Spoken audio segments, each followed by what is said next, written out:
Bonjour à tous et bienvenue dans votre JT sur Book TV. À la une de cette édition du 21 mars 2022, des stars à Bouc-Bel-Air pour le tournage d'un film de cinéma. Fin des obligations légales de débroussaillement dans la baume du Loup. Une exposition au château pour rendre hommage à Franco Tadé. Du handball avec les deux équipes de l'UPAB engagées le week-end dernier. Et bien sûr, la météo. Jean-Pierre Daroussin, Élodie Bouchez, Suliane Brahim, Gilles Lelouch et beaucoup d'autres grands noms seront à l'affiche du prochain film de Jeanne Henry, la fille de Julien Clerc et Miu Miu. C'est en toute discrétion que l'équipe est venue à Bouc-Bel-Air pour réaliser des plans de ce film. Si le scénario n'a pas été dévoilé, le film aura pour thème la justice restaurative, une pratique nouvelle en France qui consiste à faire dialoguer ensemble les agresseurs et leurs victimes. L'équipe de tournage s'est donc installée le temps d'une soirée sur le parking de Décathlon pour réaliser des prises de vue en voiture sur la RD8N. Une manière pour nous et donc pour vous de voir l'envers du décor. Reportage.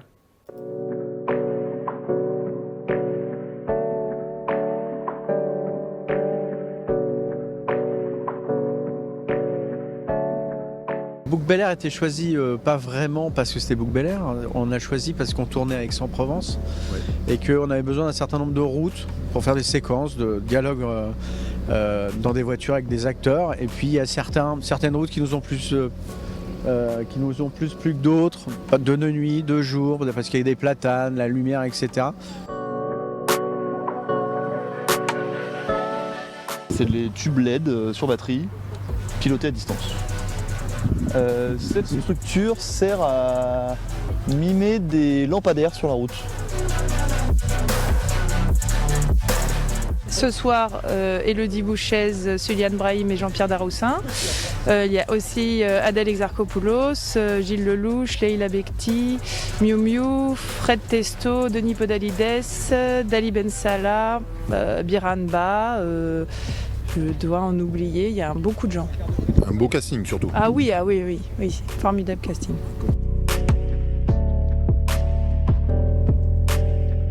Là, le tournage, c'est une quarantaine de techniciens, ce qui est un tournage moyen. On a 6-7 véhicules techniques, on a quelques loges, une cantine qui est derrière vous, que vous avez pu voir, qui nous suit tout le temps.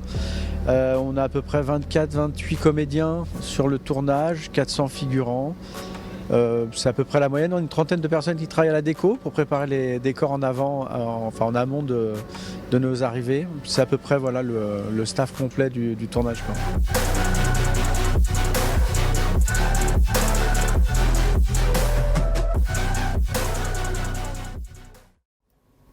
Voilà, Bouc-Bel-Air est visiblement sollicité et apprécié des sociétés de production audiovisuelle puisque vous avez certainement reconnu le complexe des Terres Blanches dans la dernière publicité Citroën.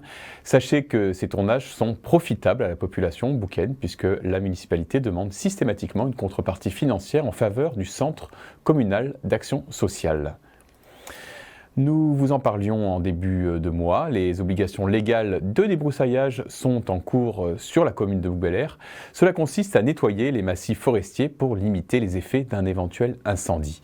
Quitte à tomber des arbres jugés trop près de la route, dans la baume du Loup, ces travaux forestiers ont duré un peu moins de 3 semaines. Nous sommes retournés sur place voir les résultats.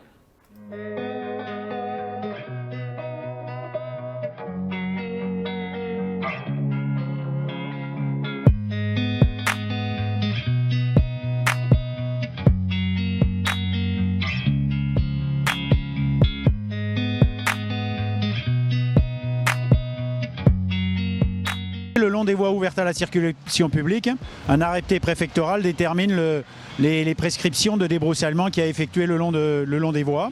Et en particulier, il y a à la fois de l'abattage des arbres, de la mise à distance et puis du débroussaillement. Tout ça pourquoi? Effectivement pour réduire la biomasse forestière et surtout un départ de feu qui pourrait atteindre vite des proportions sur lesquelles les moyens de secours ne pourraient plus l'arrêter.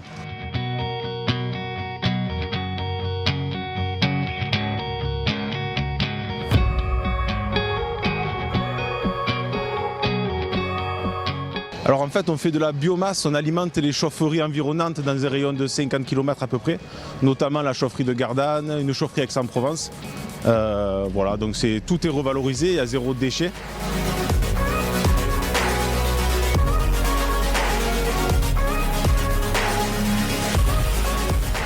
Et oui, ici on est sur une zone qui n'a plus été travaillée depuis 1989, puisque en 1989 vous avez un feu qui avait démarré de Cabriès, qui avait sauté l'autoroute et qui était venu lécher les locaux de la mairie.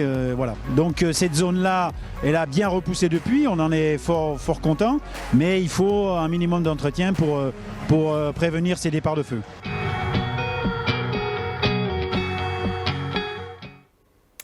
En bref, c'est dimanche qu'a eu lieu le concert en soutien au peuple ukrainien, organisé par Cécile Lodestro de l'hôtel-restaurant L'Étape, le Rotary Club de Gardanne et la mairie de Bougbellère. Ce concert a permis aux bouquins de passer un après-midi en musique. C'était le groupe de Cécile Lodestro, Kitchen for Six, qui assurait l'ambiance. Les bouquins se sont montrés généreux puisque ce ne sont pas moins de 2500 € qui ont été récoltés. Les macarons de Caroline est le plus gros donateur puisque la célèbre enseigne a vendu pour 450 € de ses macarons. Belle réussite pour cette initiative. Franco Tadé était sans doute l'un des plus célèbres artistes peintres de Bougbellère. Il était très investi dans les associations bouquaines. Dans le cadre de sa semaine italienne, le comité de jumelage de Bougbellère a tenu à réaliser une exposition hommage au château avec les œuvres de celui qui a dispensé tant d'heures d'enseignement de sa pratique au bouquin. Nous étions au vernissage en hommage à cet illustre Italien.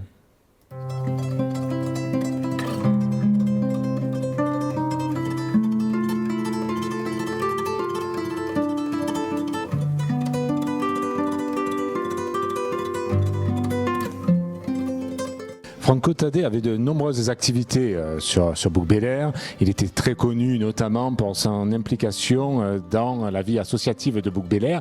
Il était professeur de peinture sur Bougbellère. Il a exposé de nombreuses fois, peint sur notre commune de nombreuses fois. Et c'est un peintre de talent auquel aujourd'hui on a décidé de faire un hommage. Et à travers également cet hommage, célébrer cette semaine italienne avec la participation de peintres de Fiesole. On a un pacte d'amitié nous liant à Fiesole, mais également en y associant l'ensemble des associations culturelles de Bougbellère et notamment les associations de peinture et dessin, bouquin.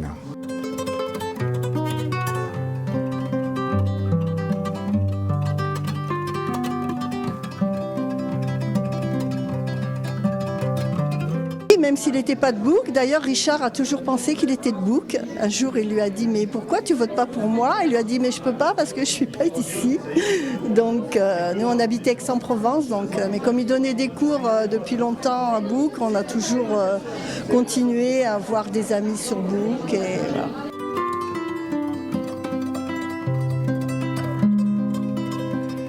Gros week-end de handball avec 2 matchs samedi soir à Guidru pour les 2 équipes de l'UPAB.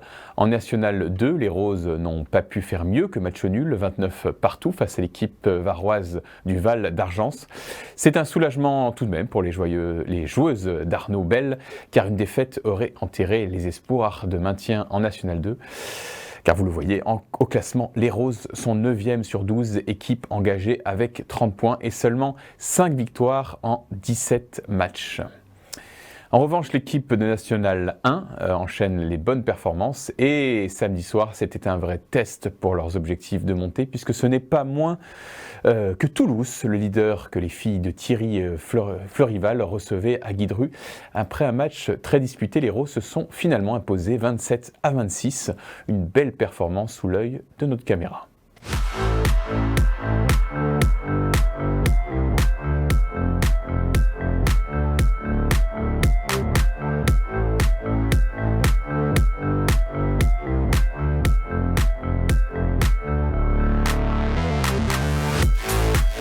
Match à très haute intensité, c'est le leader. Nous, on sait qu'on est au niveau. Les filles se sont battues depuis 13 matchs pour avoir le droit de jouer cette petite finale pour elles. Je crois qu'elles ont montré le cœur qu'elles ont et on est fiers. Voilà. Ouais. C'était un gros combat. On savait que si eux jouent vraiment leur montée, nous on a encore une toute petite chance. On savait que si on les emmenait loin dans le match en restant côte à côte, il allait avoir la pression à la fin du match. C'est ce qui s'est passé, on a fait un petit écart à la fin et on a réussi à le tenir.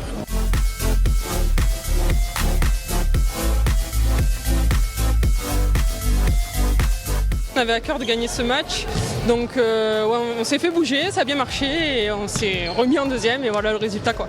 Je pense que là-bas ils avaient des grosses individualités à Toulouse. Nous on est plus une équipe et ça s'est vu ce soir encore, donc c'est cool.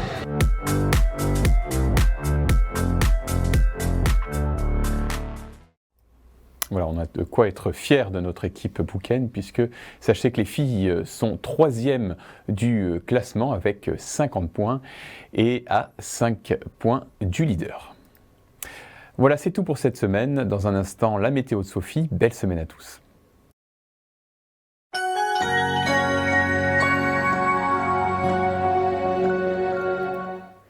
Bonjour à tous.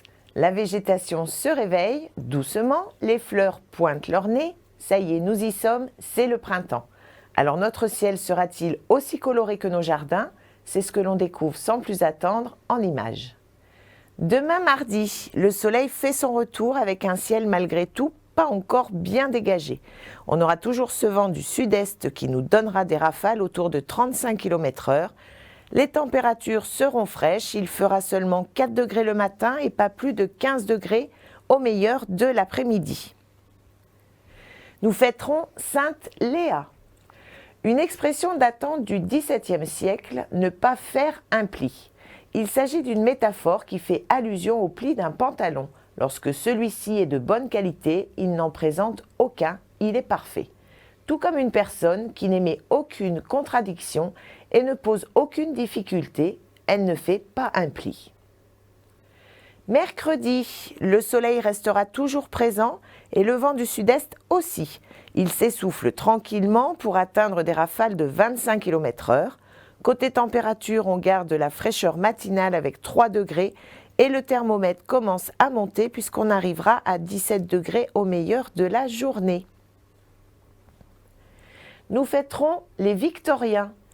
Faire le poireau, qui signifie attendre longuement quelqu'un, voici une expression qui a commencé d'être utilisée au XIXe siècle. Le poireau serait pris dans le sens figuré.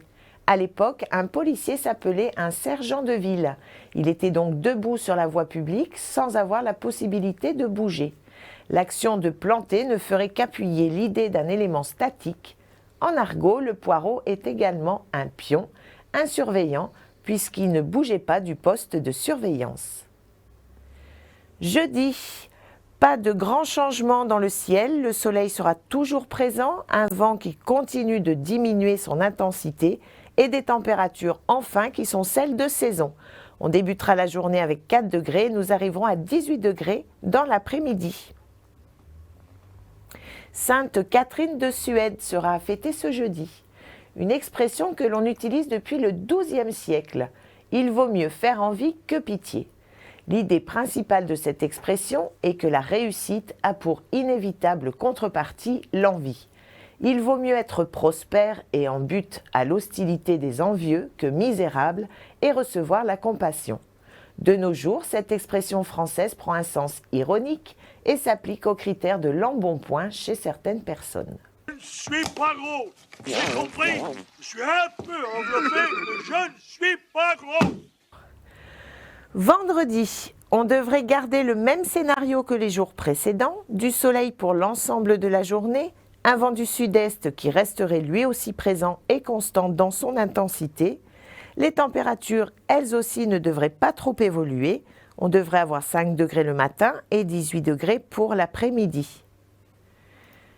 Nous fêterons les Humbert. L'expression « avoir un cadavre dans le placard » signifie avoir dans son passé un scandale, une affaire peu avouable que l'on ne tient pas à dévoiler. Eh bien, cette expression française n'est qu'une pure traduction d'une expression anglaise du milieu du XIXe siècle de William Makepeace Thackeray. Le cadavre va se définir comme étant le secret bien caché, enterré dans un placard, symbolisant un endroit peu sûr que l'on peut découvrir facilement. Notre week-end sera l'image de la semaine. Pas de pluie prévue, mais toujours ce vent du sud-est qui nous donne des rafales autour de 40 km/h. Les températures, quant à elles, devraient remonter. Regardez, elles varieront entre 7 et 20 degrés. Une semaine ensoleillée comme on les aime et qui donne envie de préparer le jardin. Alors profitez de ce soleil. On se retrouve la semaine prochaine pour une nouvelle météo. Bonne semaine à tous et à lundi.